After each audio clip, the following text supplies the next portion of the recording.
این رو میدونستید اگه یه قاشق غذاخوری دانه چیا رو با آب گرم مخلوط کنید و بگذارید برای 5 دقیقه بمونه، دانه چیا موسیلاژ آزاد میکنه. ماده ژلاتینی که از نظر علمی ثابت شده به تنظیم کلسترول و سطح قند خون کمک میکنه.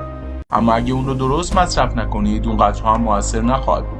یک قاشق غذاخوری عسل و یک نصف آب لیمو ترش بهش اضافه کنید. این کار باعث کاهش چربی شکم میشه و در مدت فقط چند روز به شکمی صافتر میرسید.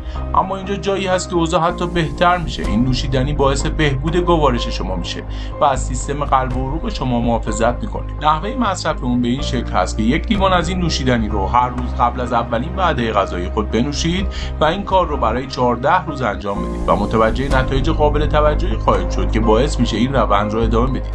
و از اونجایی که یک نوشیدنی ترموژنیک هست، دمای بدن شما رو بالا میبره و به شما کمک میکنه حتی هنگام خواب کالری بسوزونید. بنابراین آیا میخواهید این روند رو شروع کنید؟ اگه جواب بله هست بنویسید چالش پذیرفته شد.